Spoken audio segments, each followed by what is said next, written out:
نحمد ونصلي على رسوله الكريم أما بعد فأعوذ بالله من الشيطان الرجيم بسم الله الرحمن الرحيم رب اشرح لي صدري ويسر لي أمري واحلل عقدة من لساني يفقهوا قولي ربي يسر ولا تعسر وتمم بالخير اللهم اجعلنا من الذين آمنوا وعملوا الصالحات وتواصوا بالحق وتواصوا بالصبر اللهم ثبتنا عند الموت بلا إله إلا الله آمین یا رب العالمین۔ السلام علیکم ورحمۃ اللہ وبرکاتہ۔ الحمدللہ ثم الحمدللہ، آج ہم پھر بات سب جمع ہیں اللہ کے اس کلام کو سننے اور سمجھنے کے لیے، اور اللہ تعالیٰ سے دعا کرتے ہیں کہ اللہ تعالیٰ ہمیں اس کو سمجھنے کی اور اس پہ عمل کرنے کی توفیق عطا فرمائے۔ سورہ ہجر ہم نے شروع کی تھی، اور سورہ ہجر کی ہم نے تقریباً 44 آیات کو کیا تھا، تو ایک تذکیر کے طور پہ ایک نظر ڈالتے تھے پچھلی آیات کی اس میں کیا تھا۔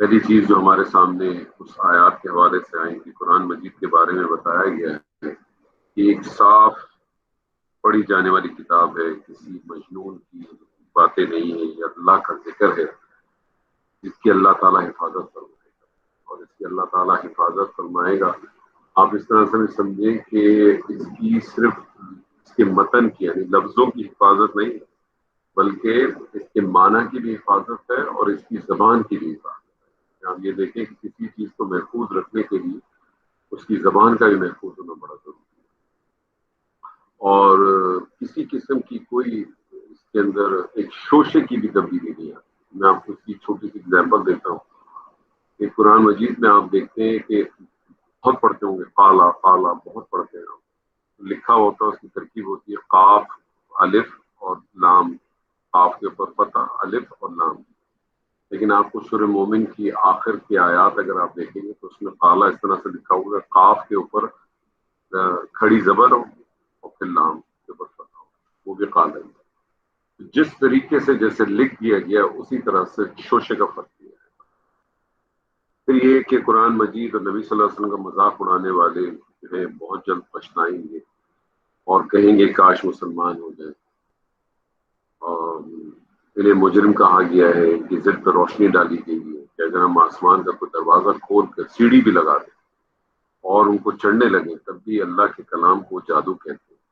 انبیاء کے معجزات کے بارے میں کہتے ہیں کہ ہماری آنکھوں میں نشہ پیدا کر دیتے ہیں، جادو کر دیتے ہیں۔ آسمان زمین اور پہاڑوں کا پیدا کرنے والا اللہ ہی ہے جس نے قرآن نازل کیا ہے، بادلوں بارشوں کے نظام کے ذریعے مردہ زمین کو زندہ کرنے کی قدرت رکھتا ہے۔ وہ اللہ نے زمین پہ ہر چیز ایک مقدار میں اگائی ہے، یعنی کوئی چیز بھی زیادہ نہیں ہے۔ بہت سارے ایسے جانور ہیں جو ایک ایک وقت میں بہت سارے بچے یا انڈے دیتے ہیں، اگر ان سب کی پروڈکشن اسی طرح سے کھڑی ہوتی تو آج زمین پہ آپ کو صرف وہ جانور ہی یا نظر آتے، لیکن ایسا اللہ تعالیٰ نے نظام نہیں کیا۔ اور اللہ تعالیٰ نے تمام اسباب معیشت کا نام کیا تاکہ خزانے نامحدود ہیں، لیکن وہ اپنی حکمت کے ساتھ ایک مقررہ مقدار ہی نازل کرتا ہے، نہ وہ زیادہ کرتا ہے نہ وہ کم کرتا ہے۔ پھر اسی طرح سے ہم نے پڑھا کہ اللہ تعالیٰ نے حاملہ ہواؤں بھاری جو ہوائیں ہیں جو ان کو کھینچ کر بادلوں کے ذریعے زمین کو جو ہے وہ ہرا بھرا کر دیتا ہے، وہی آسمان میں پانی کے خزانوں کا ذخیرہ کرتا ہے۔ یہاں سوچے تو صحیح، ان بادلوں میں ٹنوں کے حساب سے پانی جمع ہے، کبھی غور کریں آپ، اور بارش کے ذریعے پھر مردہ زمین کو سبز و شاداب کرتا ہے۔ اور آپ نوٹ کر دیجیے کہ اللہ تعالیٰ نے جب بھی رزق کی بات کی تو رزق کو پانی کے ساتھ اٹیچ کرتا ہے، بارش کے ذریعے۔ اور اسی طرح سے پھر جو روز قیامت کو تمام مردوں کو زندہ کرے گا، وہ علیم حکیم ہے، قیامت کے دن اللہ کی حکمت عدل اور صدق کا علم کا آئینہ دار ہوگا۔ انسانوں اور جنات دونوں کو آزادی دی گئی ہے، اختیار دیا گیا۔ انسان کی تخلیق جو ہے مٹی کے سوکھے گارے کی بنی ہوئی ہے، جنات کو پہلے آگ سے پیدا کیا۔ جو ایک جن جو تھا ابلیس، اس نے اپنی آزادی کا غلط استعمال کیا، آدم کو سجدہ کرنے سے انکار کیا، گستاخی کی کہ لوگوں کو اوپر دنیا میں زمین پہ زینت میں الجھا کے گمراہ کرنے کی کوشش کروں گا۔ اللہ تعالیٰ نے بتایا کہ میرے خاص بندوں کی طرح زور نہیں چلے گا، اور وہ توحید کے راستے پہ ڈٹے رہیں گے. بہکے ہوئے لوگ جو ہوں گے وہ تیری پیروی کریں گے، اور اس کے مقابلے میں جو بچنے والے ہوں گے وہ ان کے لیے باغات چشمے ہوں گے. یہ ساری باتیں تھیں. آدم اور ابلیس کا قصہ ہم بہت دفعہ پہلے بھی پڑھ چکے ہیں، اور ہر دفعہ ہمارے سامنے کوئی جو پہلو آتا ہے وہ ایک ہی آتا ہے کہ جس نے غلطی کی، کوتاہی کی، اور اس کے بعد اگر اس نے رجوع نہیں کیا تو وہ ملعون ہو جائے گا. اور یہ بار بار آتا ہے. اور جس نے غلطی کی، کوتاہی کی، اور اس نے رجوع کیا، اللہ کی طرف لوٹا، اللہ اس کو معاف بھی کرتا ہے، اس کے درجات بھی دیتا ہے. ہم سب کا بھی رویہ ایسے ہی ہونا چاہیے. اور انشاءاللہ ہم آگے کی آیت کو شروع کرتے ہیں. اعوذ باللہ من الشیطان الرجیم، بسم اللہ الرحمن الرحیم. ان المتقین فی جنات وعیون ادخلوها بسلام آمنین. پرہیزگار جنتی لوگ باغوں و چشموں میں ہوں گے، سلامتی اور امن کے ساتھ اس میں داخل ہو جاؤ. یعنی سلامتی ہر قسم کے آفات سے، ہر امن ہر قسم کے خوف سے. اور سلامتی اسی طرح سے بھی کہ فرشتے بھی جو ہے وہ جنت کے اندر سلامتی دیں گے، سلام دیں گے، اور وہاں کا ترانہ بھی جو ہے سلامتی کی طور پہ ہوگا. وَنَزَعْنَا مَا فِي صُدُورِهِم مِّنْ غِلٍّ إِخْوَانًا عَلَىٰ سُرُرٍ مُّتَقَابِلِينَ. ان کے دلوں میں جو کچھ رنجش و کینہ تھا ہم سب کچھ نکال دیں گے. وہ بھائی بھائی بنے ہوں گے، ایک دوسرے کے سامنے تختوں پہ بیٹھے ہوں گے.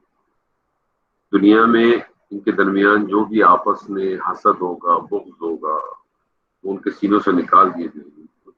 ان کے دلوں کو بالکل صاف کر دیا جائے گا، صفاف بالکل ہوں گے. یاد رکھیے گا، رنجشیں دو قسم کی ہوتی ہیں. ایک سرکشی کی وجہ سے، دوسری غلط فہمی کی وجہ سے. سرکش کی بنا پہ جو رنجش پیدا ہو جاتی ہے اس سے سب سے بڑی اجتماعی برائی ہے رنجش. ملکوں کے درمیان ہو گئی، خاندانوں کے درمیان ہو گئی، قبیلوں کے درمیان ہو گئی.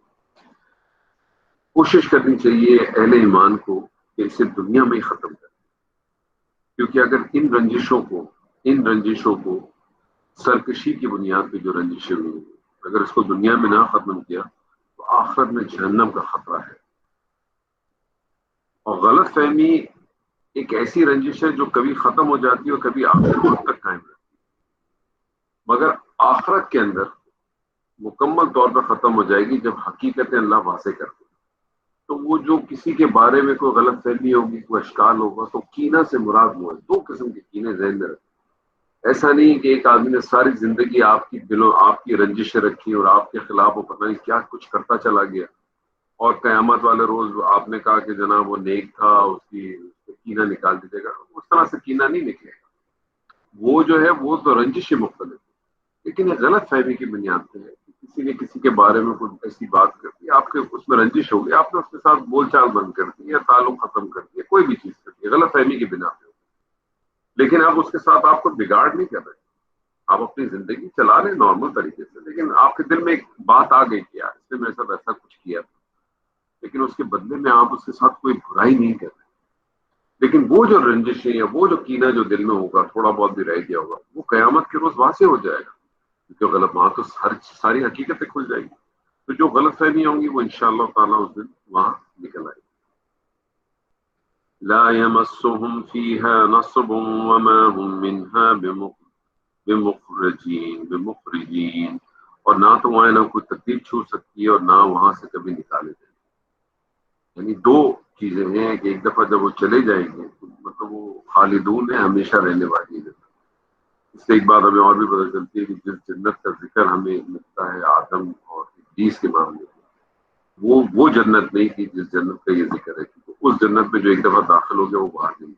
اس کا مطلب ہے وہ کوئی ڈیمونسٹریشن کا جگہ تھی، کسی اونچی جگہ پہ یا کہیں بھی اللہ تعالیٰ نے وہ ایک ڈیمو کیا تھا، وہ ڈیمونسٹریشن تھی. نبی عبادی انی انا الغفور الرحیم. میرے بندوں کو خبر دے دو کہ میں بہت بخشنے والا اور بڑا ہی مہربان.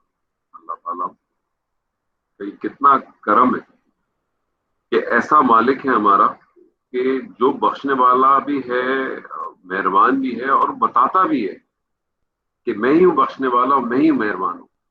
پھر بھی تم پتہ نہیں کہاں بھٹکے جا رہے. وَأَنَّ عَذَابِي هُوَ الْعَذَابُ الْأَلِيمُ. ساتھ ہی میرا عذاب بھی نہایت دردناک ہے۔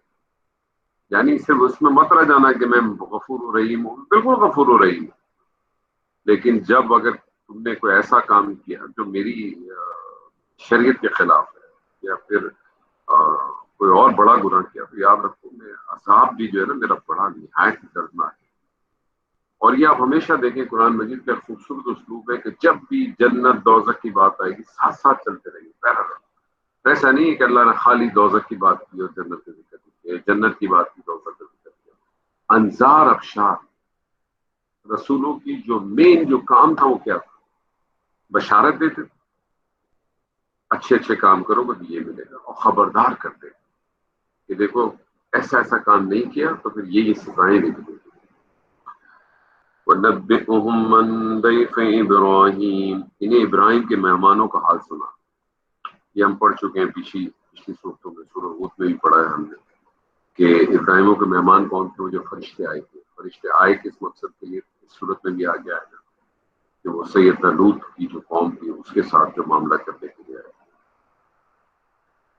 اذ دخلوا علیہ فقالوا سلاما قال ان منکم وجلون، کہ جب انہوں نے ان کے پاس آ کر سلام کہا تو انہوں نے کہا ہم کو تم سے ڈر لگتا ہے۔ یعنی ابراہیم علیہ السلام کو ان فرشتوں سے ڈر اس لیے محسوس ہوا کہ انہوں نے ابراہیم علیہ السلام کا تیار کیا ہوا بھنا ہوا کھانا نہیں کھایا تھا۔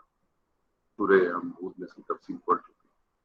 اس سے ایک بات ہم پہلے بھی پڑھ چکے ہیں، دوبارہ تصویر کے ایک بات اور ہمیں معلوم ہوتی ہے، اللہ تعالیٰ کے جلیل و قدر پیغمبروں کو بھی غیب کا علم نہیں ہوتا۔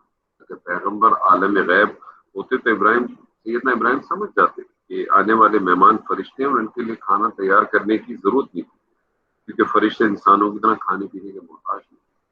پھر اس سے ایک اور بات بھی آپ کو پتہ چلتی ہے کہ مہمان جب آتے ہیں تو آپ کو اس کے لیے ضیافت کا انتظام کرنا چاہیے۔ ابراہیم علیہ السلام کے سامنے جب مہمان آئے تو فوراً ان کے لیے بھنا ہوا گوشت تھا یا جو کچھ بھی تھا۔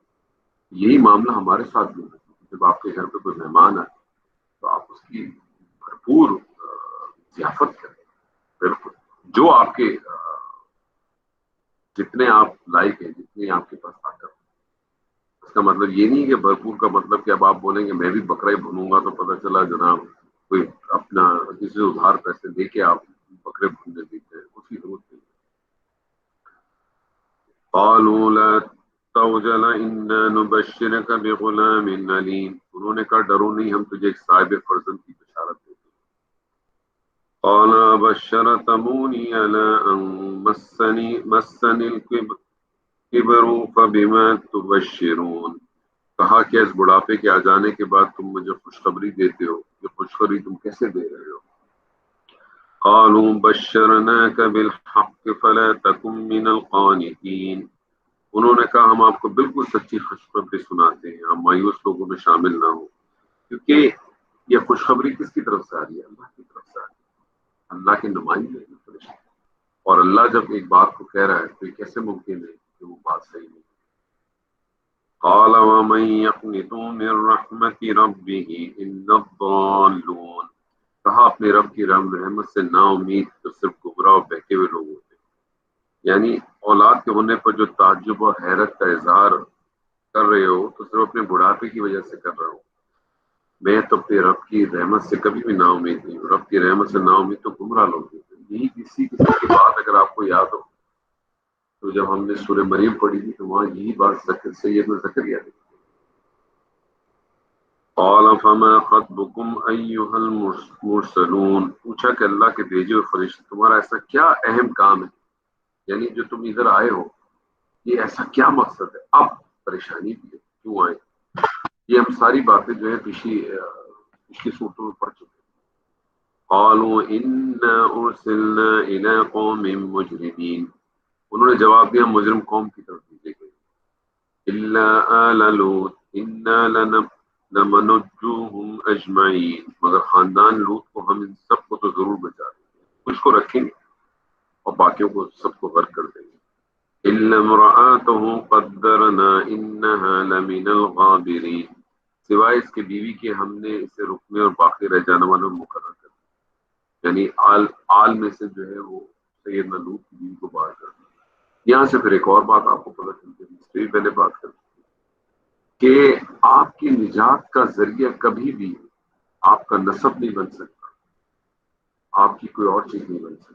یعنی سیدنا لوط کی بیوی تھی، وہ نجات نہیں پا. اسی طرح سے ہم نے پڑھ چکے ہیں سیدنا نوح کے بیٹا، وہ بھی نجات نہیں پا. تو یہ ساری چیزیں ہمارے سامنے آتی ہیں. قال جاء آل لوط المرسلون قال انکم قوم منکرون. جب بھیجے ہوئے فرشتے آل لوط کے پاس پہنچے تو انہوں نے کہا تم لوگ تو کچھ انجان سے معلوم ہو رہے. ظاہر ہے نئے لوگ تھے بالکل، اور ہو سکتا ہے وہ فرشتے جو ہے بڑی مختلف شکلوں میں کہ انسانی شکل میں ہی آئے تھے، اور ہو سکتا ہے بہت ہی حسین شکل کے ہو، یا ظاہر ہے ان کے لباس سے یا ان کے چہروں سے لگتا ہو کہ وہ کسی دوسرے شہر سے کسی دوسری جگہ سے آئے. قالوا بل جئناك بما كانوا فيه يمترون. انہوں نے کہا نہیں، بلکہ ہم تیرے پاس وہ چیز لائے ہیں جس میں لوگ شک و شبہ کر رہے ہیں. وَآتَيْنَاكَ بِالْحَقِّ وَإِنَّا لَصَادِقُونَ. ہم تو تیرے پاس حق لائے اور ہم ہیں بھی بالکل سچے. یعنی سری حق سے بھی، اس سے مطلب جو حق لائے یہ حق یہاں کیا لے کے؟ عذاب لے کے. یعنی عذاب بھی حق ہے، جس طرح سے رحمت حق ہے، عذاب بھی حق ہے. اور جو ہم لے کے آئے ہیں وہ ابھی سامنے ہمارے آ جائے گا، پیش ہو جائے گا. فَأَسْرِ بِأَهْلِكَ بِقِطْعٍ مِّنَ اللَّيْلِ وَاتَّبِعْ أَدْبَارَهُمْ وَلَا يَلْتَفِتْ مِنكُمْ أَحَدٌ وَامْضُوا حَيْثُ تُؤْمَرُونَ. اب تو اپنے خاندان سمیت اس رات کے کسی حصے میں چل دے اور آپ ان کے پیچھے رہنا، اور تم میں سے کوئی مڑ کر بھی نہ دیکھے. جہاں کا تمہیں حکم دیا جا رہا ہے وہاں چلے جانا. اس سے ایک بات پتہ چلتی ہے، ان سے کہا کہ آپ ان کے پیچھے رہنا. اور اگر آپ کو یاد ہو جب ہم نے سورہ طٰہٰ پڑھی تھی تو وہاں بھی اسی قسم کی جب بات آئی تھی، جب اللہ تعالیٰ نے کہا تھا سیدنا موسیٰ سے کہ تمہارے جانے کا تم اپنی قوم کو پیچھے چھوڑ کے آگے، اور جو اس کے بعد دیکھو انہوں نے کیا کیا، وہ بتوں کی جو ہے انہوں نے بچڑے کی پوجا شروع کر دی. اس سے ایک بات یہ بھی پتہ چلتی ہے کہ جو قوم کا لیڈر ہوتا ہے، ہم تو یہ کہتے ہیں نا کہ لیڈر کو آگے ہونا چاہیے. اس سے تو یہ بھی پتہ چلتا ہے کہ جب کوئی ایسا معاملہ ہو تو لیڈر کو ساتھ ساتھ پیچھے بھی رہنا چاہیے، رکھنا چاہیے اپنے آپ کو. کیوں؟ تاکہ اگر پیچھے کوئی لوگ رہ گئے ہوں تو ان کو وہ دھکیل کے آگے کر. اس کو اس معنی سے بھی لیا جا سکتا. وَقَضَيْنَا إِلَيْهِ ذَلِكَ الْأَمْرَ أَنَّ دَابِرَ هَٰؤُلَاءِ مَقْطُوعٌ مُصْبِحِينَ. اور ہم نے اس کی طرف اس بات کا فیصلہ کر دیا کہ صبح ہوتے ہوتے ان لوگوں کی جڑیں کاٹ دی گئی. یعنی سیدنا نوح کو وحی کے ذریعے اس فیصلے سے آگاہ کر دیا گیا کہ صبح ہونے تک ان لوگوں کی جڑیں کاٹ دی جائے گی، ہمیشہ سے ختم کر دیا جائے گا. یا دابر سے مراد وہ آخری آدمی ہے جو باقی رہ جائے گا. فرمایا وہ بھی صبح ہونے تک ہلاک ہو جائے گا، یعنی کوئی بھی نہیں بچے گا صبح ہونے تک. وَجَاءَ أَهْلُ الْمَدِينَةِ يَسْتَبْشِرُونَ. اور شہر والے خوشیاں مناتے ہوئے. وہ خوشیاں مناتے ہوئے کیوں آئے؟ کیونکہ ان کو پتہ چلا تھا کہ وہاں کچھ نوجوان آئے اور وہ حسین تھے. اور آپ کو معلوم ہے کہ سیدنا لوط کی جو قوم تھی وہ کس فعل میں مبتلا تھی، تو بہت خوش آئے تھے. قال ان هؤلاء ضيفي فلا تفضحون. انہوں نے کہا یہ لوگ مہمان ہیں میرے، تم مجھے رسوا نہ کرو. یعنی وہ جانتے تھے کہ یہ جو آئے ہیں کس مقصد سے آئے، یہ جو ان کی جو قوم کے لوگ ہیں ان کی سوچ کیا ہے، وہ چاہتے کیا ہے. اس لیے ان کو بڑی پریشانی ہوئی اس چیز سے. وَاتَّقُوا اللَّهَ وَلَا تُخْزُونِ. اللہ سے ڈرو، مجھ سے مجھے رسوا نہ کرو. قالوا اولم ننهك عن العالمین. وہ بولے کیا تم نے مجھے دنیا بھر کی ٹھیکیداری سے منع نہیں کر رکھا؟ یعنی انہوں نے ڈھٹائی اور بد اخلاقی کا مظاہرہ کرتے ہوئے کہا اے لوط، تو ان کا کیا لگتا ہے کہ تجھے ان کی کیوں اتنی حمایت کرتا ہے؟ تجھے ہم نے منع نہیں کیا. مطلب وہ الٹا ان سے کہہ رہے ہیں کہ ہم نے تجھے منع نہیں کیا کہ تو اجنبیوں کے معاملے میں ہمارے ساتھ نہیں پڑتا پڑا کر. ہمیں جو کرنا ہے ہم کرتے رہیں گے. قال هؤلاء بناتي إن كنتم فاعلين. لوط نے کہا اگر تمہیں کرنا ہی ہے تو یہ میری بچیاں موجود ہیں. اس میں آپ نے اس سے پہلے بھی آپ کو بتا چکا ہوں کہ یہاں بچیوں سے مراد جو ہے ان کی اپنی صرف اپنی بیٹیاں نہیں بلکہ جو نبی ہوتا ہے وہ جو ہے اس معاشرے کی جو خواتین ہوتی ہیں ان کے لیے ایک طرح سے جو ہے وہ روحانی باپ ہی ہوتا ہے. تو بیٹیاں موجود ہیں، پھر شادی کرو، جائز کام کرو. ہمارے گھروں میں موجود ہے، ان کے ساتھ شادی کرو، ان کے ساتھ جائز کام کرو. لیکن ان کو جو ہے کسی چیز کی بڑی عجیب و غریب قسم کی قوم تھی آپ دیکھیں. اور آج بھی جو ہے وہ ایک ایسا حصہ دنیا میں پیدا ہو چکا ہے. ہو سکتا ہے شاید یہ حصہ کبھی بھی ختم نہ ہو، لیکن شاید اب میڈیا کے اتنی ہونے سے اور باقی چیزوں کے ہونے سے جو ہے وہ چیزیں بہت زیادہ واضح طور پہ نظر آ رہی ہیں، واضح طور پہ ہمیں سامنے آتی ہیں، اس لیے ہمیں پتہ چلتا ہے. لَعُمْرُكَ إِنَّهُمْ لَفِي سَكْرَتِهِمْ يَعْمَهُونَ. تیرے عمر کی قسم، وہ تو اپنی بد مستی میں سرگرداں تھے، بھرے ہوئے تھے. اللہ تعالیٰ نے نبی صلی اللہ علیہ وسلم سے خطاب فرما کر ان کی زندگی کی قسم کھا رہا ہے کہ جس سے آپ کا شرف و فضل بھی واضح ہو رہا ہے. تاہم کسی اور کے اللہ تعالیٰ کے سوا کسی اور قسم کی قسم کھانا جائز نہیں ہے. اللہ تعالیٰ تو حاکم مطلق ہے، وہ جس کی چاہے قسم کھائے. اللہ تعالیٰ فرماتا ہے جس طرح شراب کے نشے میں دھن انسان کی عقل معوف ہو جاتی ہے، اسی لیے اپنی بدمستگی یا بدمستی یا گمراہی میں اتنے بڑھ چکے ہیں آگے تو ان کو کوئی بات بھی، معقول بات بھی ذرا بھی ان کو توجہ نہیں کرتی. اور قسم کے معاملے سے ہمیشہ یاد رکھیے گا کہ اللہ تعالیٰ جب بھی قسم کھاتا ہے، اللہ تعالیٰ کو قسم کھانے کی ضرورت نہیں ہے، لیکن اللہ تعالیٰ جب قسم کھاتا ہے تو وہ صرف اور صرف اس لیے کھاتا ہے کہ ہمیں جھنجھوڑنے کے لیے، ہمیں بیدار کرنے کے لیے. اور بندے کا معاملہ یہ ہونا چاہیے کہ بندہ اول تو قسم کھائے نہیں، اور اگر اس کو کسی وجہ سے قسم کھانی بھی پڑ جاتی ہے تو پھر وہ اللہ ہی کی قسم کھائے. کسی غیر اللہ کی قسم یا کسی چیزوں کی قسم کھانا ایک ہمارا بڑا عام ہے. ماں کی قسم، فلانے کی قسم، ڈھمکانے کی قسم، یہ ہمیں نہیں کرنا. فَأَخَذَتْهُمُ الصَّيْحَةُ مُشْرِقِينَ. بس سورج نکلتے نکلتے نے ایک بڑے زور کی آواز نے پکڑ لی، یعنی چنگاڑ نے، جبکہ سورج طلوع ہوتا ہے ان کا خاتمہ کرتا ہے. بعض روایت میں ہے کہ یہ زوردار آواز جو ہے سیدنا جبریل کی، اللہ واللہ عالم. فَجَعَلْنَا عَالِيَهَا سَافِلَهَا وَأَمْطَرْنَا عَلَيْهِمْ حِجَارَةً مِّن سِجِّيلٍ. بالآخر ہم نے شہر کو اوپر تلے کر دیا اور ان لوگوں پر کھنگرو والے پتھر برسا دیے. کہا جاتا ہے کہ ان کی بستیوں کو زمین سے اٹھا کر اوپر آسمان تک لے جایا گیا اور وہاں سے ان کو الٹا زمین پر پھینک دیا. جو اوپر والا حصہ نیچے اور نچلا والا حصہ اوپر کر کے بالکل اوپر کر دیا. ان فی ذلک لآیات للمتوسمین. بلا شبہ نصیحت حاصل کرنے والوں کے لیے اس میں بہت سی نشانی ہے،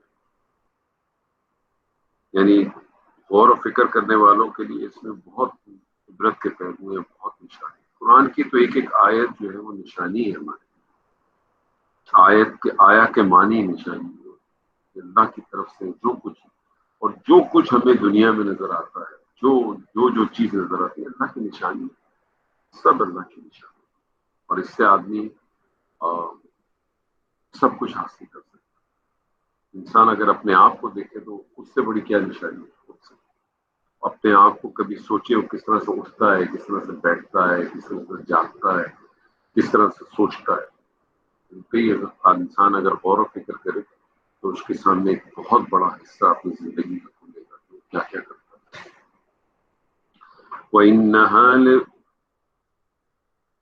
وَإِنَّهَا لَبِسَبِيلٍ مُقِيمٍ. یہ بستی ایسی ہے جو برابر چلتی رہتی ہے، یعنی اس سے مراد جو ہے نا شارع عام ہے، یعنی قوم لوط کی بستیاں مدینہ سے شام کو جاتے ہوئے راستے میں پڑتی ہیں. اسی راستے پہ آنے جانے والی کو انہی بستیوں سے گزر کے جانا پڑتا ہے.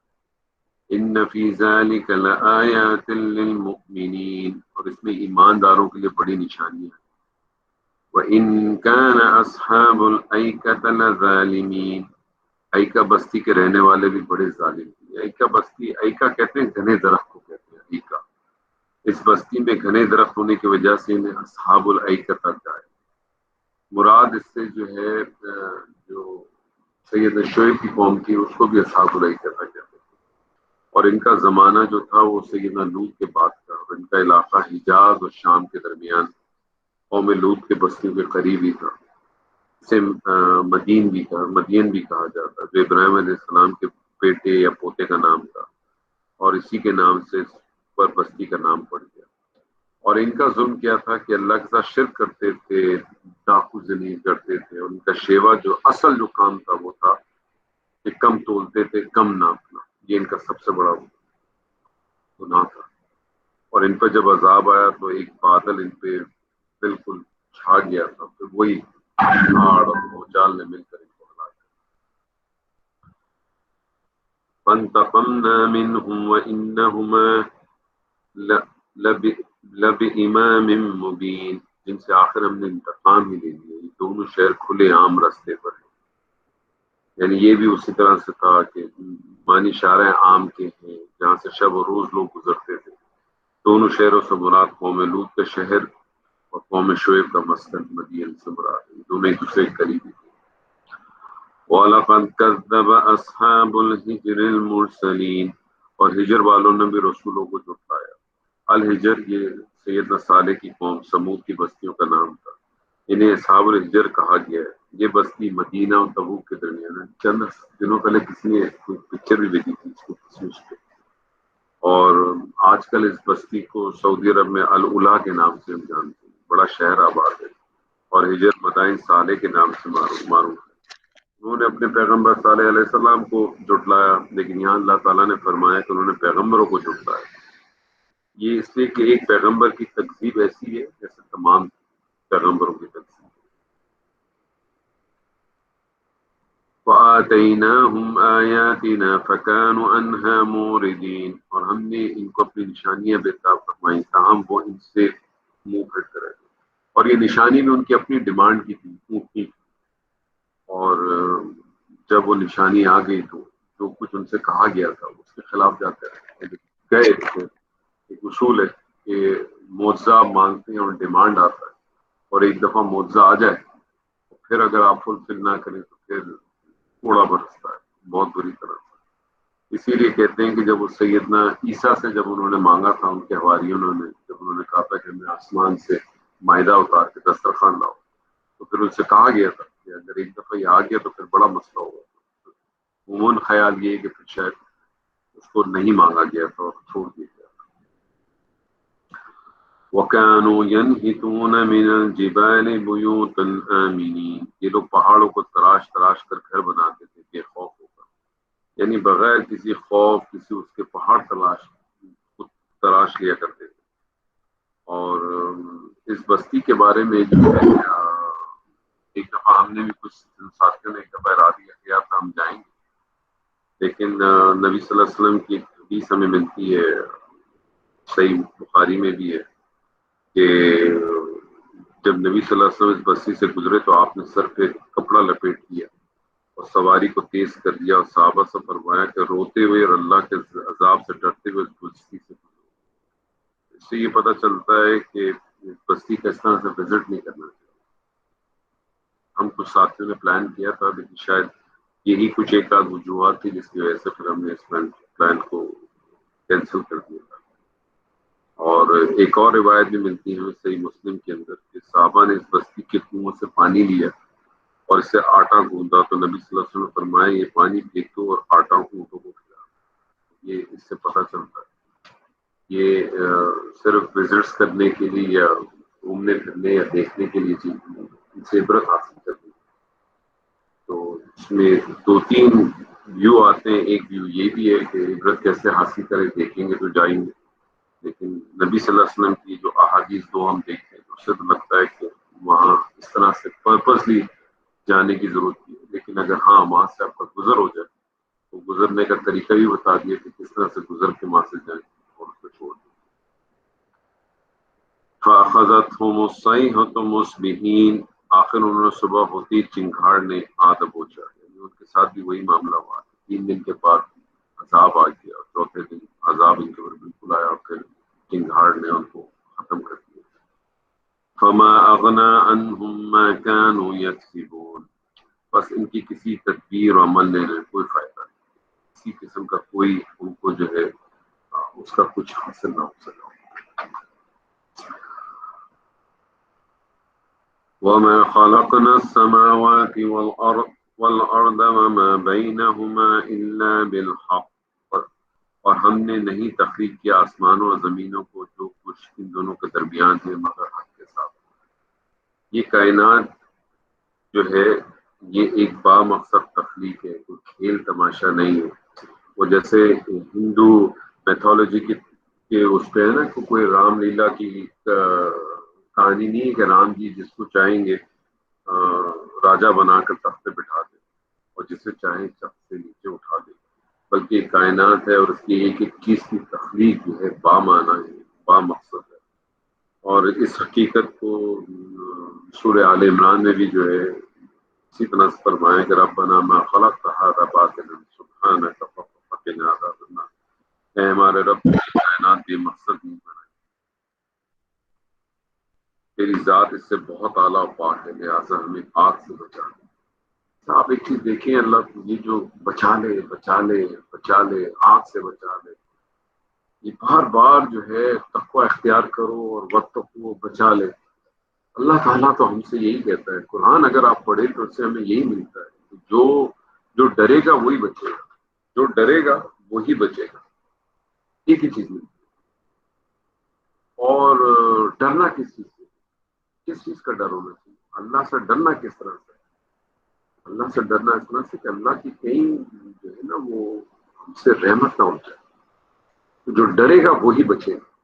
یہ اللہ یہ قرآن سے بار بار ہمیں ملتا ہے. وَأَنَّ السَّاعَةَ لَآتِيَةٌ، اور یقیناً قیامت آ کے رہے گی. فَاصْفَحِ الصَّفْحَ الْجَمِيلَ، اور آپ ان سے خوبصورتی کے ساتھ درگزر کریں. یعنی چونکہ یہ کائنات اور اس کی ہر چیز حق کے ساتھ تخلیق کی گئی، لہٰذا اس حق کا منطقی تقاضا یہ ہے کہ ایک دن ایسا آئے، ایک ایسا ٹائم آئے، یوم حساب کا ٹائم آئے کہ جس دن جو ہے نا ہر ایک چیز کا برابر برابر حساب کیا. یعنی اسی لیے لہٰذا قیامت آ کے رہے گی. اس کائنات کا بغور جائزہ لینے سے حقیقت بالکل واضح ہو جاتی ہے کہ اس کی تمام چیزیں انسان کے لیے پیدا کی. اگر واقعی ایسا ہے تو منطقی سوال پیدا ہو تو اٹھتا ہے کہ پھر انسان کو کس لیے پیدا کیا؟ انسان کے اندر جو اخلاقی حص پیدا کی گئی ہے، اسے پیدائشی طور پہ نیکی اور بدی کی جو تمیز ادا کی گئی ہے، فَأَلْهَمَهَا فُجُورَهَا وَتَقْوَاهَا، اور ساتھ ساتھ پھر اس کو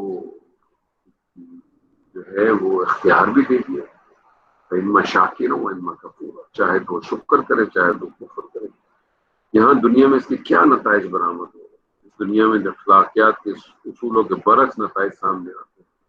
یہاں چور ڈاکو لٹیرے عیش کرتے نظر آتے ہیں، نیک سیرت لوگ فاقے پہ مشہور ہوتے ہیں. اس لیے ایک منطقی تقاضا یہ کہ اس دنیا کے بعد بھی ایک اور دنیا ہو جس میں ہر شخص کا پورا پورا حساب ہو اور ہر شخص کو ایسا صلہ ملے اور بدلہ ملے اس اعمال جو اس کے اعمال کے عین مطابق. کیونکہ اگر ایسا نہ ہو کوئی شخص نیک کیوں کرے؟ کیا ضرورت ہے اسے کیا ضرورت ہے کہ وہ جو ہے وہ حرام کاموں کی طرف نہ جائے؟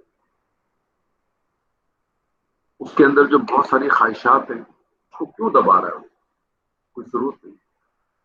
لیکن ایسا ہوگا نہیں، ایسا ممکن نہیں، کیونکہ اللہ کا کلام ہے اور اللہ کا کلام بار بار یہ کہہ کہ اس دنیا نے ختم ہو جانا، قیامت آئے گی. ہمارا اور آپ کا تو ایمان نہیں، یقین ہے اس میں.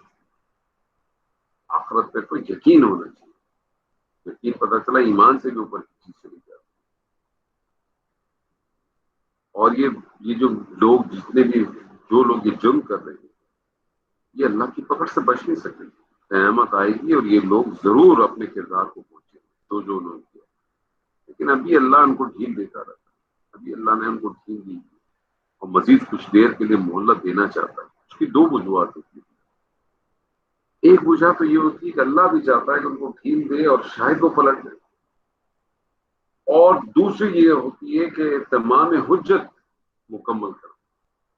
یعنی اتنے اس کے اوپر چارجز لگ جائیں، اتنے اس کے اوپر چارجز لگ جائیں کہ پھر اس کے پاس کوئی جگہ نہ ہو بچنے کی، کیونکہ اللہ تعالیٰ بھی جب فیصلہ کرے گا تو سارے ایویڈنس پہ بیسس پہ کرے گا۔ تو دو وجوہات ہوتی ہیں چھوڑ کے، ایک تو یہ کہ اللہ بھی چاہتا ہے، اللہ کی سب سے بہترین آپ سمجھے کہ تخلیق ہے یہ، جس کو اللہ کہتا ہے کہ میں نے اپنے دونوں ہاتھوں سے بنایا۔ اللہ کے دونوں ہاتھ کیسے ہوں گے میں اور آپ نہیں جانتے۔ ان ربک هو الخلاق قل هو الخلاق العلیم، یقیناً آپ کا رب پیدا کرنے والا، خوب جاننے والا ہے، یعنی وہ جو پیدا کرنے والا ہے اپنے مخلوق کو خوب جانتا ہے اور جانتا ہے کہ اس میں کیا چیز ہے۔ جیسے سورہ ملک میں اللہ تعالیٰ نے فرمایا نا کہ الا یعلم من خلق وهو اللطیف الخبیر، کیا اس کے علم میں نہیں ہوگا جس نے پیدا کیا، بلکہ وہ نہایت باریک بین، بہت ہی باخبر ہے۔ تو یہ کیسے ممکن ہے کہ اگر جس آدمی نے ایک چھوٹا انجینئر ہوتا ہے، اس نے ایک سافٹ ویئر بنایا ہوتا ہے، یا ایک کاریگر ہو، اس نے کوئی کنویئر بنایا ہو، یا کوئی کرسی بنائی ہو، کوئی میز بنائی ہو، اس کو اس کے بارے میں سب پتا ہوتا ہے اور وہ سب کچھ جانتا ہوتا ہے۔ یہ کیسے ممکن ہے کہ اس خالق کو نہیں پتا ہو، سب جانتا ہے، تو ایک ایک چیز کا پتا۔ وَلَقَدْ آتَيْنَاكَ سَبْعًا مِّنَ الْمَثَانِي وَالْقُرْآنِ الْعَظِيمِ، اور ہم نے آپ کو دی ہے 7 بار بار پڑھی جانے والی آیات اور عظمت والا قرآن۔ اس میں تو تقریباً تمام امت کا اجماع ہے کہ یہاں 7 بار بار دہرائی جانے والی آیت سے مراد جو ہے وہ سورہ فاتحہ ہے، اور سورہ فاتحہ میں جو ہے اس میں 7 آیات ہیں، اس میں بھی کسی کا کوئی اختلاف نہیں ہے۔ اختلاف اگر ہے تو بس اس پہ ہے کہ بسم اللہ الرحمن الرحیم جو ہے وہ سورہ فاتحہ کا حصہ ہے یا نہیں۔ جو لوگ اس کو سورہ فاتحہ کا حصہ مانتے ہیں ان کے لیے تو بالکل سیدھی سیدھی ترتیب آپ کے سامنے ہے۔ جو لوگ بسم اللہ الرحمن الرحیم کو سورہ فاتحہ کا حصہ نہیں مانتے، وہ آخری والی جو آیت ہے اس کے اندر وہ کر دیتے ہیں۔ آپ دیکھیں گے، آپ کو ملے گا کہ اهدنا الصراط المستقیم صراط الذین انعمت علیہم، تو وہاں پہ ایک دائرہ مل جائے گا، پھر غیر المغضوب علیہم ولا الضالین، اس کے اوپر پھر آیت لکھیں گے ساتھ۔ تو آپ کو آیت کی ترتیب اس طرح سے ملے گی کہ الحمدللہ رب العالمین کر کے جو ملے گی، الحمدللہ رب العالمین 1، پھر الرحمن الرحیم 2، تو آپ کو آیت ملیں گی 1 2 3 4 5، چھٹی آیت لکھی ہوئی نہیں ملے گی، چھٹی آیت لکھی ہوئی نہیں ملے گی، چھوٹا سا دائرہ ہوگا اور آخری آیت تو اس کو ساتھ مل جائے۔ تو یہ بات تو طے ہے کہ اس میں بھی کوئی دو رائے نہیں ہے۔ اور سورہ فاتحہ کی کتنی اہمیت ہے، ہم نے جب سورہ فاتحہ پڑھی تھی تو ہم وہاں نے کافی تفصیلاً گفتگو کی تھی، اور حدیث میں ہے کہ سورہ فاتحہ جو ہے نماز کا لازمی جز ہے۔ لا صلاۃ لمن لم یقرأ بالفاتحہ الکتاب، متفق علیہ حدیث ہے، یعنی جو شخص نماز میں سورہ فاتحہ نہیں پڑھے گا اس کی نماز نہیں۔ اس میں بھی کچھ اختلافات ہیں کہ امام کے پیچھے پڑھنی ہے کہ امام کے پیچھے نہیں پڑھنی ہے، ہم اس موضوع پہ کوئی بحث ہی نہیں کرتے۔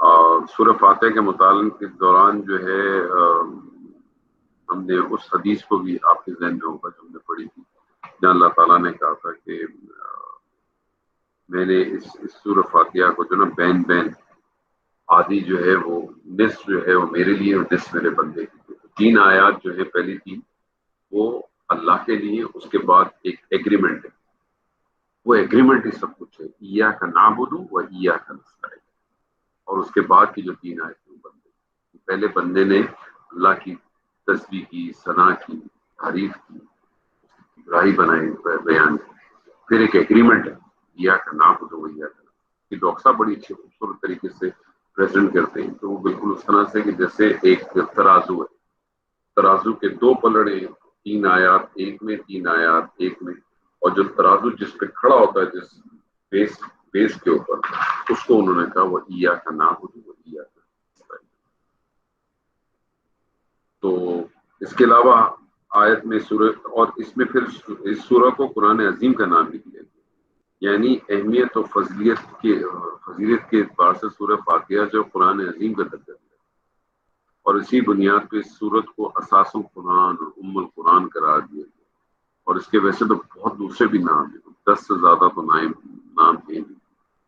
اور ایک حدیث میں آتا ہے کہ سورہ فاتح جیسی کوئی سورت جو ہے نہ تورات میں ہے، نہ انجیل میں ہے، اور نہ ہی قرآن میں.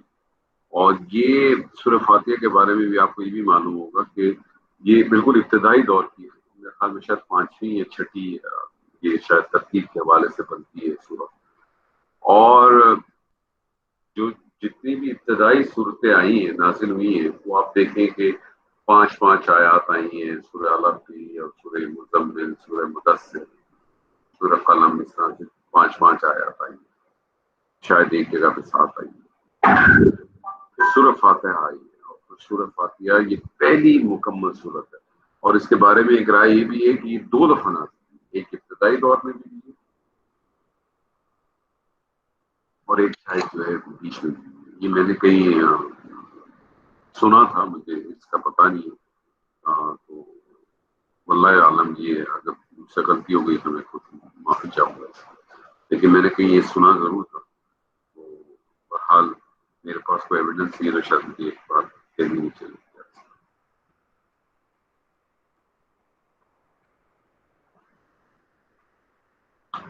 اور تو اس کی بڑی فضیلت ہے. تو اس سے یہاں بھی پتہ چل جاتا ہے کہ یہ جو ہے پڑھنے والی بھی ہے قرآن عظیم. لا تمدن عينيك إلى ما متعنا به أزواجا منهم ولا تحزن عليهم واخفض جناحك للمؤمنين. آپ آنکھ اٹھا کر بھی نہ دیکھیں اس مال و متاع کی طرف جو ہم نے ان کے مختلف گروہ کو دیا. نبی صلی اللہ علیہ وسلم سے ڈائریکٹ خطاب ہے اس وقت. اب یہاں کون لوگ تھے؟ اس کے اندر ابو جہل بھی ہو سکتا ہے، جس کی دولت و شوکت بہت تھی. ولید بن مغیرہ کے بڑے پاس بڑے باغات تھے، اور ان جیسے دوسرے کافروں کی بڑی جاگیریں تھی. اللہ تعالیٰ نبی صلی اللہ علیہ وسلم سے فرماتا ہے کہ آپ ان کی طرف نہ دیکھیں، اس سے متاثر نہ ہو، کچھ نہیں ہے ان کے پاس. آپ ان کی چیزوں کی طرف آنکھ اٹھا کے بنا. اور اب اس حدیث کو اپنے ذہن میں لے کے جہاں نبی صلی اللہ علیہ وسلم نے فرمایا کہ اللہ کی اگر اس دنیا کی حیثیت اللہ کی نگاہ میں مچھر کے ایک پر کے برابر بھی ہوتی تو اللہ تعالیٰ کسی کافر کو ایک گھونٹ پانی پینے کا نہیں دیتا. اب یہاں اس سے پتہ ہی چلتا ہے کہ شاید یہ بات ان کفار کی مال و متاع کے بارے میں ہو رہی ہے کہ اللہ کے نزدیک ان کی کوئی اہمیت نہیں ہے. پہلے ایمان کو بھی چاہیے کہ وہ مال و دولت دنیا کی اس نظر سے نہ دے. اور اس میں ایک بات اور بھی آ سکتی ہے کہ ایسے لوگ ہوں کہ جو مسلمان تو ہیں، لیکن اگر ان کے کوئی ایسے عمل نہیں ہے، کوئی ایسی چیز نہیں، تو ان کی طرف بھی ایسا نہ دے.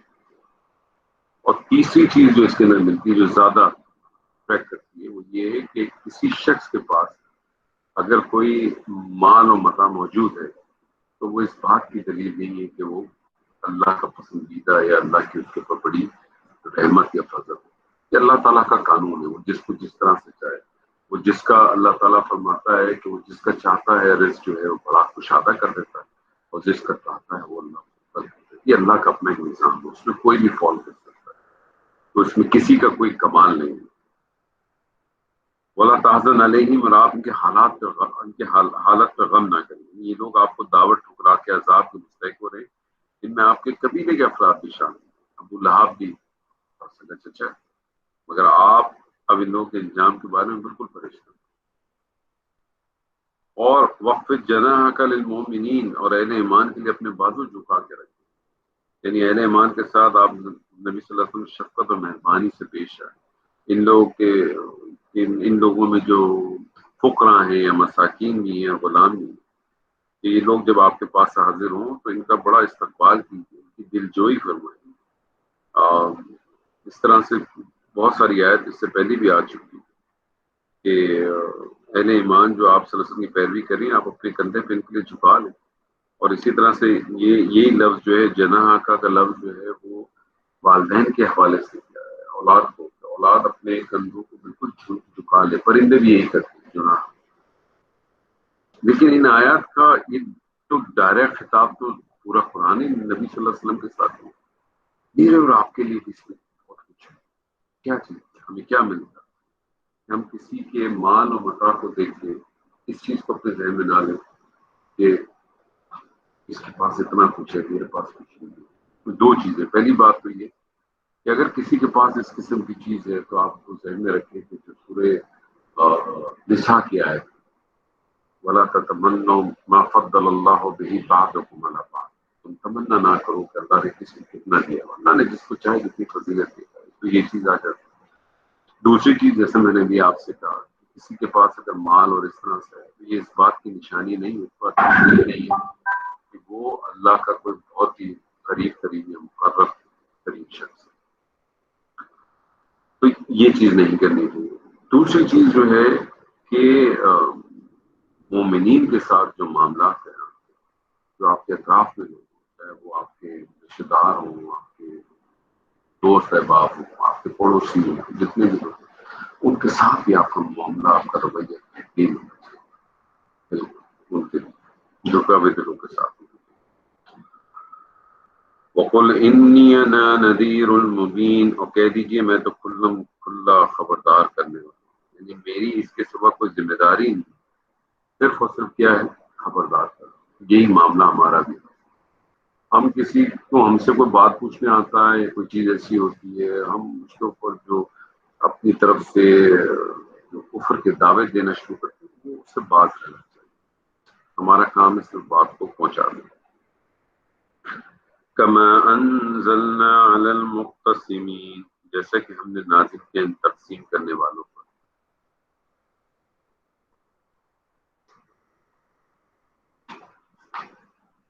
الذین جعلوا القرآن عضین، جنہوں نے اپنے قرآن کو ٹکڑے ٹکڑے کر دیے۔ یعنی اس آیت کے مفہوم کے سلسلے میں، اس آیت کے بارے میں مختلف آرائیں ہیں مفسرین کی۔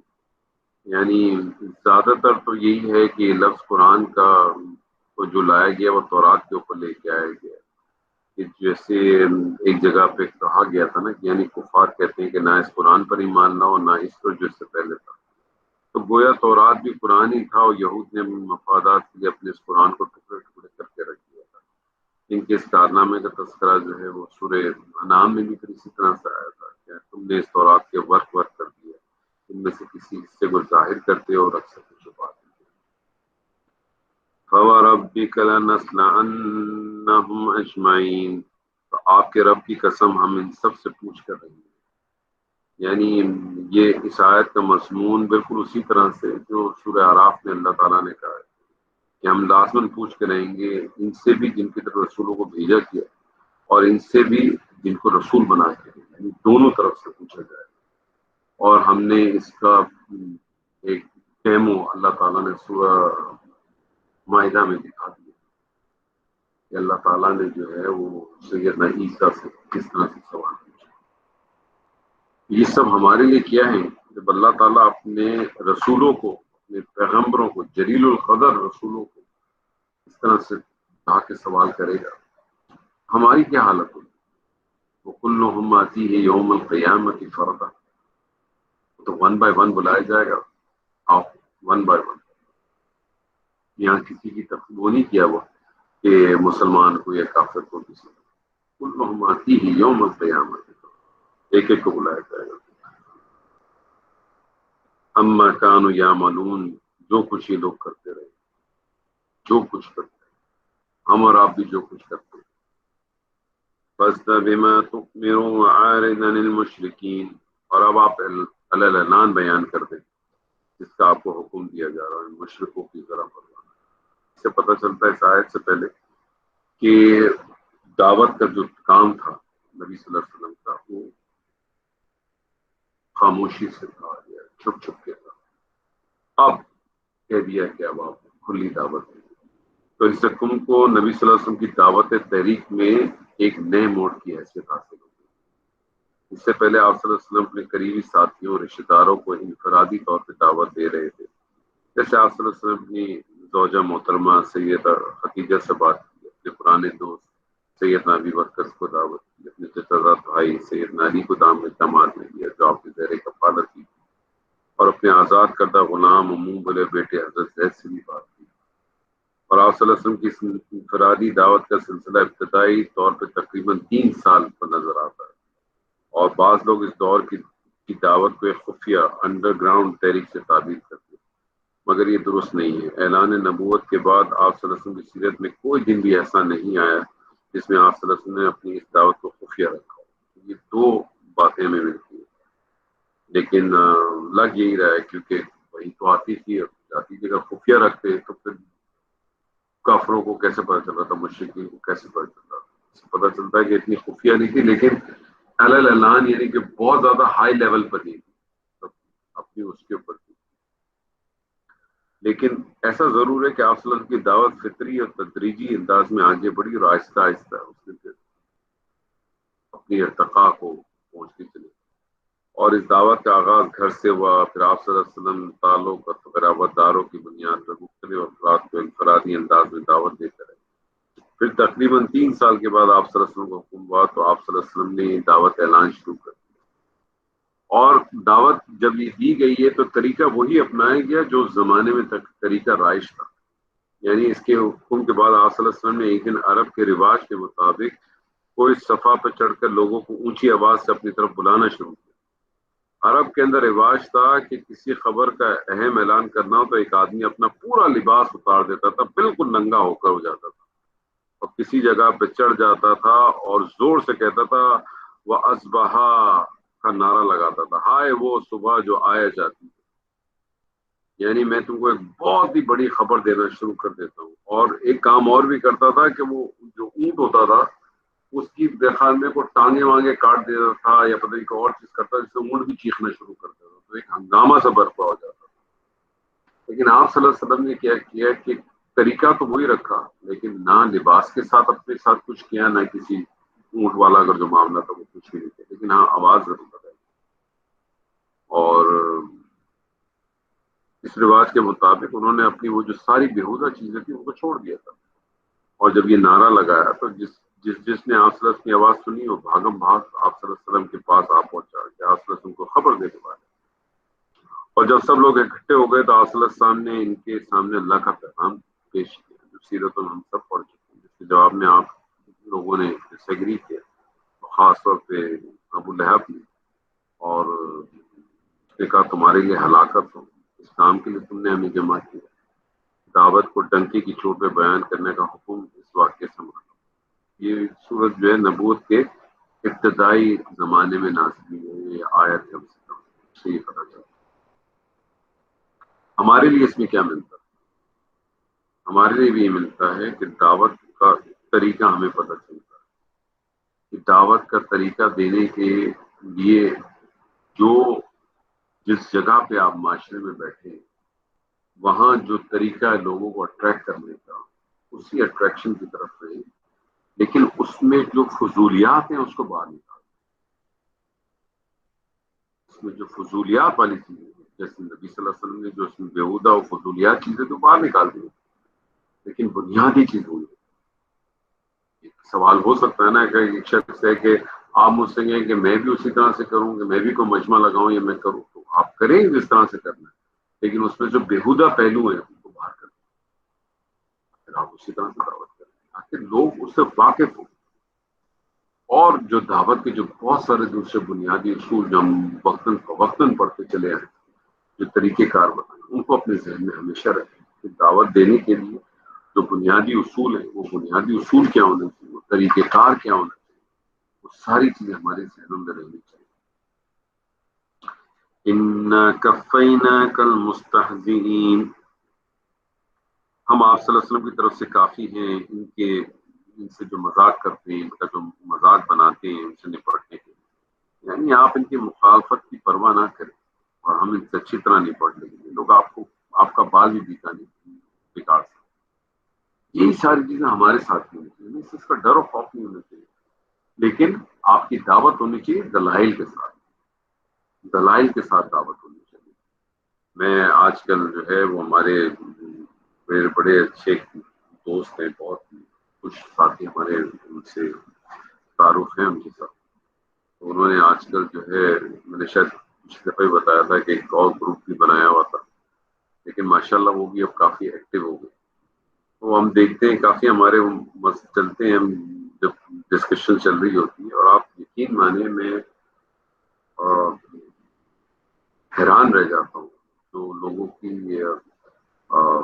تعویلات اور لوگوں کی چیزیں سنتے ہوئے، اور باقاعدہ ایک جو کمیونٹی ہے اس کے اندر یہ خطبہ دیا جاتا ہے، اور یہ خطبہ قرآن کی آیت کے طور پہ دیا جاتا ہے اور کہا جاتا ہے اور ریفرنس دیا جاتا ہے کہ قرآن کی آیت ہے۔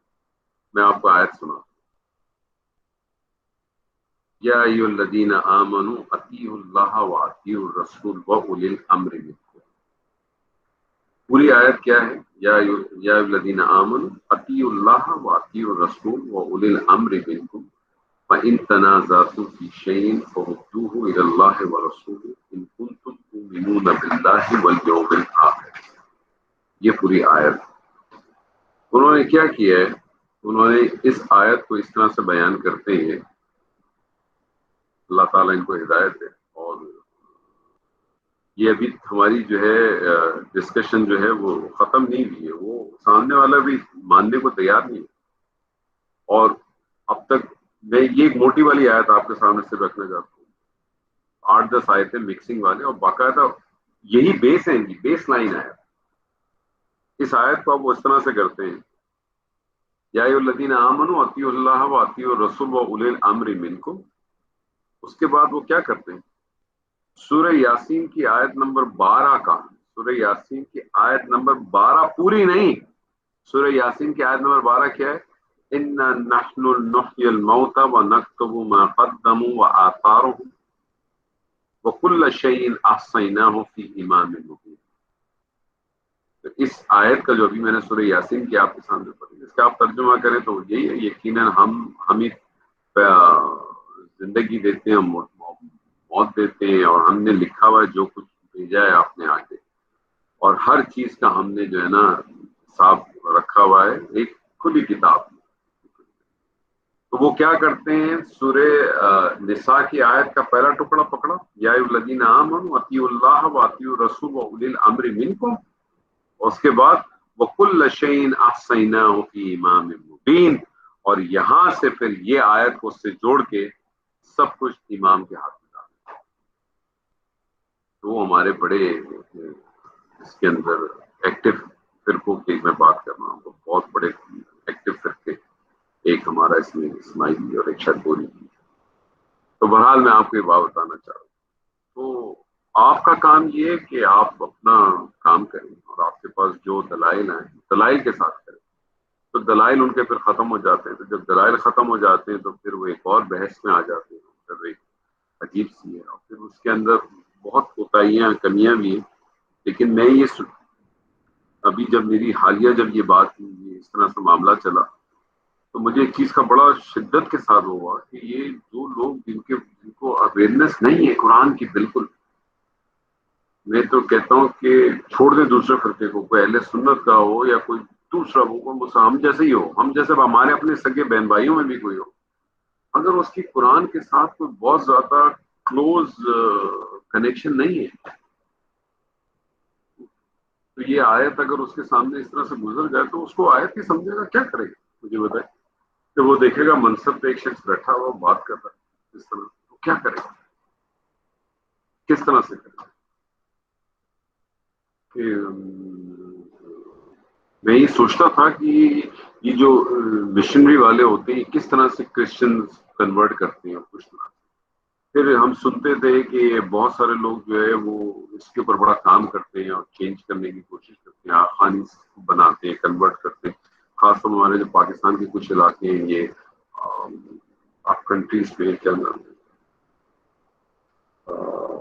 گنزا اور گلگت اور اس قسم کے، اب مجھے یہ پتہ چلتا ہے کہ میں خود بناتے ہوں،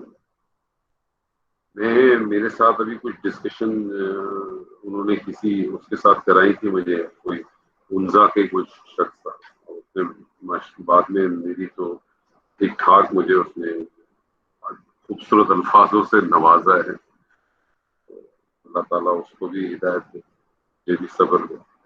تو جس طرح سے اس نے جو پریزنٹ کیے چیزیں، آدم کو کس طرح سے لے کے آیا، اور آدم کے ساتھ شیطان کو، ابلیس کو کیسے لایا، اور پھر وہاں سے رسولوں کو، رسولوں سے پھر صحابہ کو، پھر وہاں سے امامت کو کیسے اٹھایا اور پھر اپنے رول اور کریکٹر کیسے بتائے، تو حیران رہ گیا، حیران رہ گیا۔ تو مجھے یہی ہوتا ہے، اس سے اندازہ ہوتا ہے، اس سے اندازہ ہوتا ہے کہ ہم میں جو بھی دوری ہے ہمیں اس کے ساتھ تعلق بہت بنانا چاہیے، بہت بنانا چاہیے۔ اور جو لوگ ان سے، یہ ہمارا کام ہے، ہم سب کا، جتنے ہم ساتھی ہیں بیٹھے، ایک آیت، اسی لیے تو نبی صلی اللہ علیہ وسلم کی وہ حدیث ہے نا، ایک آیت بھی تمہیں آ جائے تو کیا کرنا، پہنچا دو اس کو۔ اور کوشش کیا کریں کہ آپ کے سامنے بھی کوئی آیت آئے، خاص طور پہ یہ جو سوشل میڈیا پہ، واٹس ایپ پہ، حدیثوں میں تو بہت محتاط رہے، اتنی محتاط، اتنی احتیاط کی ضرورت ہے کہ کوئی حد نہیں، اتنا مال بھرا ہوا ہے، اتنی چیزیں بھری، حدیثیں بھی آپ کو پتا ہے ڈبل کر دی جاتی، اور آج کل تو نیچے لکھ بھی دے دیتے ہیں، آج کل تو صحیح بخاری، صحیح مسلم، حاکم، صدراک اور نسائی ہے، اور اگر آپ جائیں تو اس کے اندر وہ ملتا نہیں، مل جائے تو بعض دفعہ عموماً تو عربی متن، تو اب سوشل میڈیا والے تو عربی متن تو بہت کم ہی لوگ ہیں جو عربی متن کے ساتھ ہیں، عربی متن تو رکھتے ہیں، اردو کا رکھ دیتے ہیں، اور اس میں پتہ نہیں کیا کیا کچھ ہوتا ہے، اور ہم بھی پھر کیا کرتے ہیں، اٹھاتے ہیں، پڑھتے ہیں، نیچے بھیج دی، پتہ چلا انور کاندھی صاحب نے آپ کو بھیج دی، آپ نے کہا انور صاحب تو مجھے اچھے آدمی لگتے ہیں، آپ نے وہ حدیث پڑھی اور آپ نے ٹھک آگے بھیج دی، تو اللہ نے فرمایا ٹھک آپ نے بھیجی، پتہ چلا دور دور تک اللہ نے میرے کو فرمایا۔ یعنی میں، ہاں، میں اس پہ ایک، میں آپ کو، میں تھوڑا موضوع میرا باہر نکل گیا، لیکن یہ موضوع اس لیے آپ سے بات کرنا چاہ رہا ہوں کہ بہت ضروری ہے۔ اب میں تو حیران رہ گیا کہ انہوں نے جو سورہ لقمان کے اندر جو لقمان کا جو کنیکشن بنایا ہے امامت کے ساتھ، وہ انبلیویبل۔ تو ایک ایسا آدمی جس کو اگر قرآن سے کوئی تعلق ہی نہیں ہے، کوئی اویئرنیس ہی نہیں ہے، وہ تو ان کا ایک بہت ہی آسان کسٹمر ہے سر۔ آپ کہاں کرسچن پہ اور یہودیوں پہ اور ہندوؤں پہ روتے ہیں بھائی؟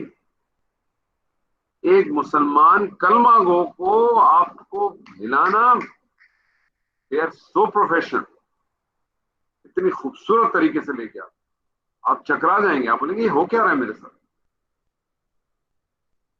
اللہ تعالیٰ سے دعا کریں، اللہ تعالیٰ سے مدد مانگیں، اللہ تعالیٰ سے، اللہ تعالیٰ ہمارا اس کے ساتھ تعلق رکھے، اور جو ہمارے جتنے جاننے والے ہوں کم سے کم اس چیز کے اوپر کریں گے یار، اس کو آپ سمجھ کے نہ بھی پڑھنا چاہتے ہو نہ پڑھیں، کم سے کم ترجمے سے ایک دفعہ تو پڑھیں، ایک دفعہ گو تھرو تو کریں، ایک دفعہ تو کم سے کم زندگی میں کر لیں، ایک دفعہ کچھ نہ کچھ تو ذہن میں رہ جائے گا نا، کچھ نہ کچھ۔ اور ایک چیز اور بھی کریں کہ عادت ڈالیں، سنبھال کر دیں، لیکن تمیز کے دائرے میں، ادب کے دائرے میں، لحاظ کے دائرے میں، بالکل دھاڑ نہ مار دیں، لیکن سوال ہی پیدا کریں۔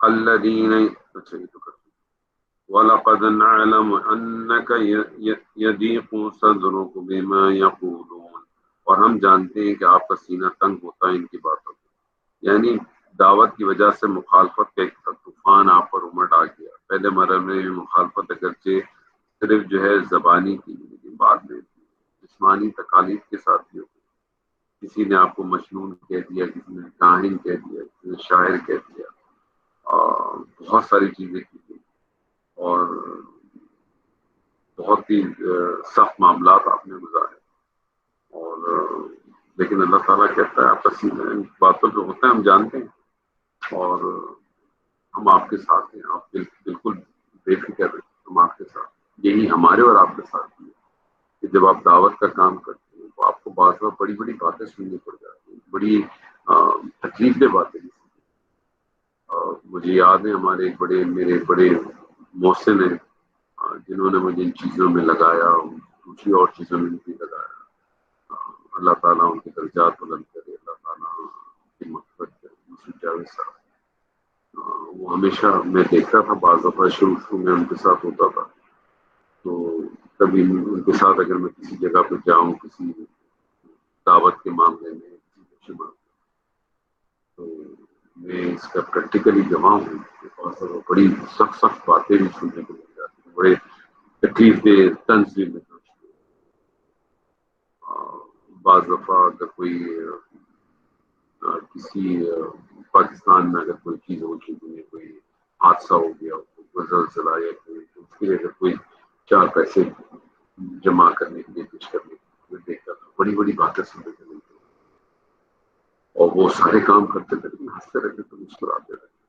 کے استادوں میں سے تھے، بہت کچھ سیکھا میں نے، جو کچھ میں کرتا ہوں ابھی بھی اس کا کچھ نہ کچھ حصہ ضرور ان کو پوچھتا ہوں، انشاءاللہ تعالیٰ میری بڑی دعائیں ان کے ساتھ، اللہ تعالیٰ ان کے درجات بلند کرے گا، اللہ تعالیٰ ان کی مغفرت کرے گا۔ تو ہمارے ساتھ یہ امام ہمیں اللہ کے اوپر توکل کرنا چاہیے، اللہ کے ساتھ اپنا تعلق رکھیں، اس کتاب کے ساتھ اپنا تعلق جوڑے، تو اللہ آپ کے لیے آپ کی آسانی کرے گا انشاءاللہ۔ فسبح بحمد ربک وکن من الساجدین، بس آپ تسبیح کیجیے اپنے رب کی حمد کے ساتھ اور سجدہ کرنے والوں میں سے، یعنی آپ اپنے رب کی تسبیح میں مشغول رہیں۔ اب تسبیح خالی یہ نہیں کہ سبحان اللہ سبحان اللہ سبحان اللہ سبحان اللہ، آپ کی تسبیح زبان قولی بھی ہو عملی بھی، مطلب جو کچھ آپ اپنے قول سے کرتے اس کو عمل سے بھی ثابت کرتے، عمل سے بھی اسی طرح سے کچھ اس کے آگے جھکے رہیں، اسی طرح سے اپنا تعلق اللہ کے ساتھ مضبوط کریں، اللہ سے اپنے قلبی اور ذہنی رشتے کو جتنا مضبوط کریں گے اس قدر جو ہے وہ آپ کو سکون و اطمینان ملے گا، صبر استقامت پہ چلنا، سختی کو جھیلنا آپ کے لیے آسان ہے، ہم سب کے لیے آسان ہے۔ اللہ سے تعلق جوڑیں، اللہ سے تعلق نہیں جوڑتا، اللہ سے تعلق نہیں، ہم اللہ کے پاس جاتے ہی اسی وقت میں جب ہر جگہ سے ہمارے دروازے بند ہو جاتے ہیں، تو ہم اللہ، جبکہ ہمیں تو ابتدا سے لے کر انتہا تک، پچھلی دفعہ بھی ہماری بات ہوئی تھی، ہم نے یہی کہا تھا کہ جوتے کا تسمہ بھی اگر مانگنا ہے تو اللہ سے مانگنا ہے، ابتدا سے انتہا تک ہم نے صرف اللہ کے ساتھ تعلق رکھا، ہماری دعائیں، ہمارا توکل، لیکن ہم تو اللہ کے پاس جاتے ہی اسی وقت میں جب ساری جگہ سے ہوتے ہیں، چار آدمی سے کہہ دیا میری نوکری کرا دو، اس سے کرا دو، اس سے کرا دو، سب نے کچھ کر دیا، پھر میں اللہ کی طرف سے جاتا ہوں، تعلق ہی نہیں ہوتا، اللہ کے ساتھ اپنا تعلق ہوتا، اللہ کے ساتھ گفتگو کریں، اللہ کے ساتھ بات کریں، آدھا گھنٹہ بیٹھ کے، ایک گھنٹہ بیٹھ کے فون پہ، واٹس ایپ پہ دوستوں کے ساتھ، رشتے داروں کے ساتھ، بھائی بہنوں کے ساتھ باتیں کرتے ہیں، کبھی دل لگا کے آدھے گھنٹے کے لیے اللہ کے ساتھ بیٹھے اور کچھ نہ کریں، ایک آیت پڑھیں، اللہ کی آیت پڑھیں اور اس پہ رک جائیں۔ غور و فکر ایسی ہے نا، غور و فکر قرآن میں کیسے غور و فکر ہوگا مجھے بتائیے، اس میں آپ کھودنے تو رہے، آپ کیسے غور و فکر ہوگا؟ یہ آیت آپ نے پڑھی، فسبح بسم بحمد ربک وکن من الساجدین، پڑھیں، اس کا ترجمہ پڑھیں، اس پہ رک جائیں، اس کو دیکھتے رہیں، اس آیت کو دیکھتے رہیں، میں آپ سے کچھ نہیں کہوں گا، آپ دیکھتے رہیں اور یہ کام کر کے دیکھیے گا اور اکیلے میں مجھے بتائیے گا کہ آپ کو کیا محسوس ہوگا، آپ کو محسوس ہوگا انشاءاللہ، لیکن رک جائیے اس میں، روز کی 3 آیت پڑھیں، 4 آیت پڑھیں، میکسیمم 5 آیت پڑھ لیں، بس 6ٹھی آیت نہیں پڑھی جاتی، لیکن رک جائیں، 5 آیت پڑھیں، اس پہ غور کریں، اس کو دیکھیں، اس کی آیت کو دیکھیں اور اس پہ رک جائیں، کیا کہہ رہے ہیں اللہ، 1 دفعہ پڑھیں، 2 دفعہ پڑھیں، 3 دفعہ پڑھیں، 4 دفعہ پڑھیں، 5 دفعہ پڑھیں، اللہ سے تعلق بنائیں، اللہ سے تعلق بنائیں۔ اللہ سے تعلق بنے گا کیسے؟ اس وقت بنے گا، ایک ہی طریقہ ہے اللہ سے تعلق بنانے کا، ایک ہی طریقہ، کوئی دوسرا طریقہ نہیں ہے، اللہ سے تعلق بنانے کا ایک ہی طریقہ ہے جس میں کوئی دوسرا آدمی انوالو نہیں ہوتا، وہ ہے نماز۔ نماز میں کیا کرتے ہیں آپ؟ کیا پڑھتے ہیں نماز میں؟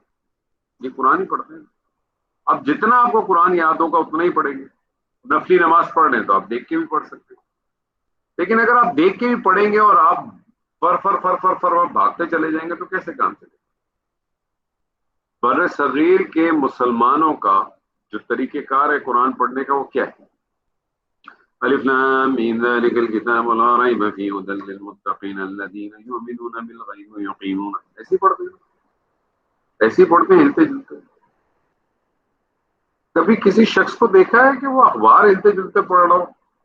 آج شاہد افریدی نے سری لنکا کے خلاف دھواں دار بیٹنگ کرتے ہوئے 4 چھکے لگائے، کبھی کیا؟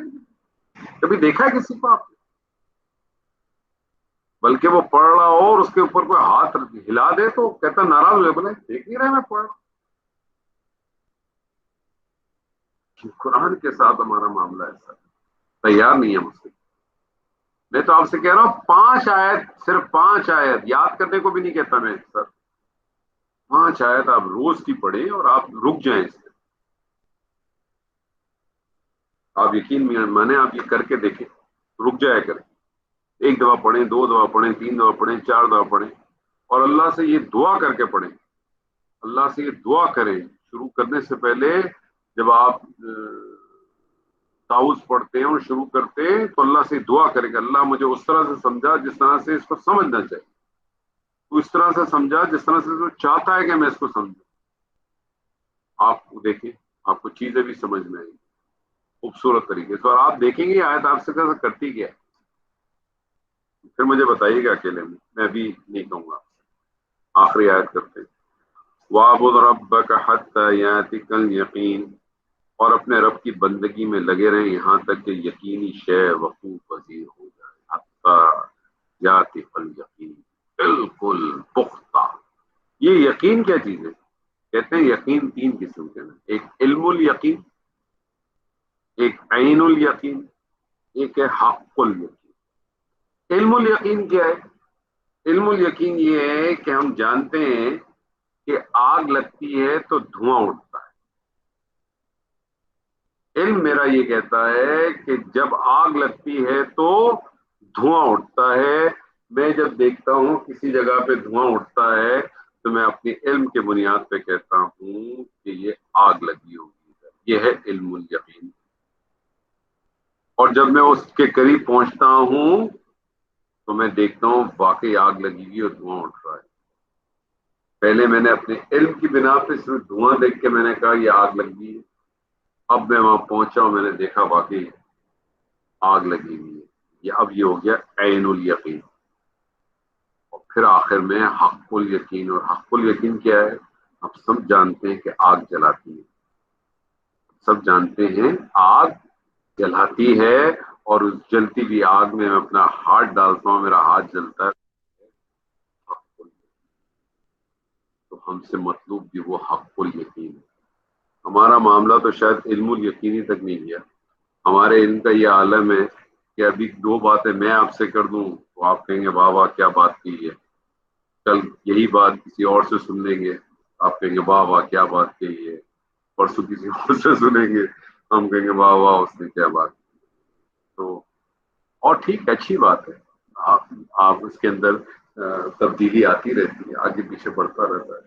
لیکن بنیادی چیز یہ ہے سر، اس کتاب کے ساتھ تعلق، اس کتاب کے ساتھ تعلق. الحمدللہ آج ہماری سورہ ہجر ختم ہو گئی. اور اگر ہم دیکھیں تو ہم نے اب تک جب سے رمضان کا سلسلہ ہم نے شروع کیا، ہم نے کتنا حصہ اب تک ہم پڑھ چکے ہیں. ہم نے مدنی جو ہماری شریعت کی جو جتنا حصہ تھا وہ تقریباً ہم شریعت کا تقریباً ہم نے چیزیں رمضان کے اندر ہم نے ختم کر دی. چاہے وہ سورہ بقرہ تھی، سورہ نساء تھی، سورہ مائدہ تھی. اس کے بعد ہمیں شریعت کے حوالے سے جو چیزیں ملتی تھیں وہ سورہ نور میں ملتی تھی، وہ ہم نے پڑھی تھی.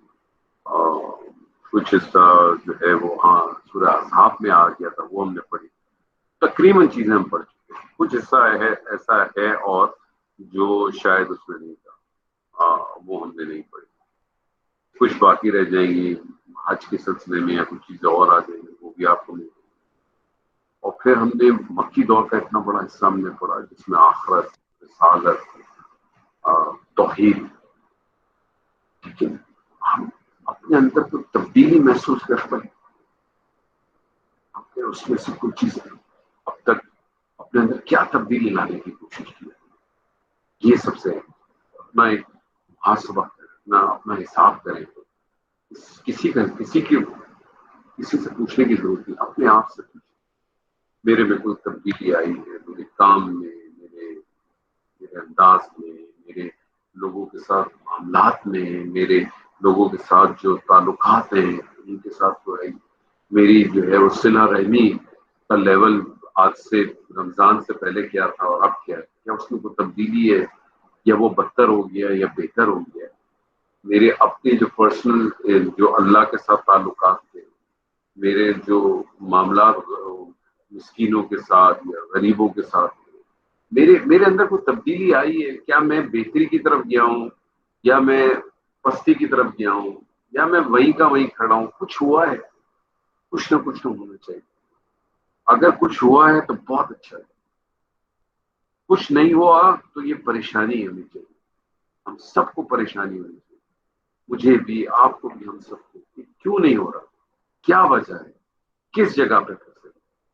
کہیں ایسا تو نہیں ہم یہ سب پڑھ رہے ہیں سب کچھ کر رہے ہیں، لیکن کہیں ایسا تو نہیں ہے کہ وہ جو بات میں ہمیشہ آپ سے کہتا ہوں کہ ہم نے جو اپنی فطرت سلیمہ کو جو بالکل ہی گندا کر دیا ہے، پردہ جو بری طرح سے لگا دیا ہے، روشنی داخل نہیں ہوئی، تھوڑی سی جو اسپیس بنائی، تھوڑی سی اسپیس بنانی۔ اللہ تعالیٰ کہتا ہے میں جسے چاہتا ہوں ہدایت دیتا ہوں، میں جسے چاہتا ہوں گمراہ کرتا ہوں، میں جسے چاہتا ہوں عزت دیتا ہوں، میں جسے چاہتا ہوں ذلت دیتا ہوں۔ میں ہمیشہ آپ سے کہتا ہوں کہ میں اس آیت کا مفہوم ہمیشہ اس طرح سے لیتا ہوں، جو چاہتا ہے ہدایت حاصل کرنا اسے اللہ ہدایت دے گا، اور جو ہدایت حاصل نہیں کرنا چاہتا اسے اللہ ہدایت نہیں دے گا۔ اسی طرح سے جو چاہتا ہے عزت حاصل کرے اللہ اس کو عزت دے گا، جو چاہتا ہے ذلت حاصل کرے اللہ اس کو ذلت دے گا، کیونکہ اللہ نے دونوں طریقے بتا دیے۔ اپنے اندر کوئی اسپیس پیدا کرنے کی کوشش کریں، کہیں نہ کہیں سے اگر تبدیلی نہیں آ رہی ہے نا تو آپ نے کوئی کام نہیں کرنا۔ آپ نے یہ اپنے آپ کے ساتھ دیکھنا ہے کہ اگر مجھ میں تبدیلی نہیں آئی ہے یا مجھ میں کسی قسم کا کوئی فرق نہیں آ رہا، اس کا مطلب ہے کہ میری فطرت سلیمہ کے اوپر جو پردہ ہے نا اس میں گنجائش پیدا ہی نہیں ہو رہی ہے کہ روشنی اس میں داخل ہو۔ اور فطرت سلیمہ گندی ہونے کی کیا کیا وجہ ہو سکتی ہے؟ آپ جھوٹ بولیں، آپ بغض رکھیں، آپ حسد کریں، آپ کی زبان خراب ہو، آپ دلوں میں کینہ رکھیں، آپ جو ہے وہ فحاشی گفتگو کریں، آپ فحاشی کاموں میں اپنے انوالوڈ ہوں، اور سب سے بڑا مسئلہ جو ہے آپ کی خلوت اور جلوت میں فرق۔ یعنی میں جلوت میں آپ لوگوں کے سامنے میں کوئی اور ہستی ہوں، اور جب میں اندھیرا ہو جائے اور کوئی ہونا ہو میرے اطراف میں تو میں ایک اور انسان ہوں۔ اور دراصل جو خلوت ہے وہی آپ کی اصل ہے۔ جو انسان اکیلے میں سوتے وقت، اور جو آدمی اکیلے میں جب کوئی نہ ہو اس وقت جو سوچ اس کی ذہن میں آتی ہے اور اس وقت جو وہ کام کرتا ہے وہی اس کی اصل ہے، یہ یاد رکھیں گے۔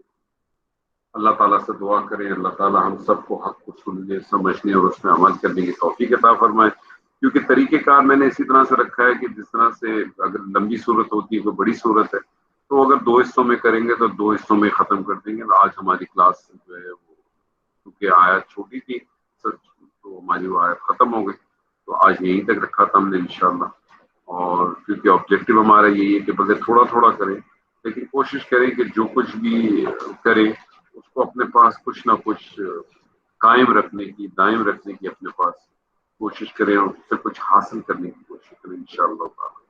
اللہ نے اگر زندگی دی تو انشاءاللہ تعالی اگلی جمعرات کو سورہ نحل کریں گے۔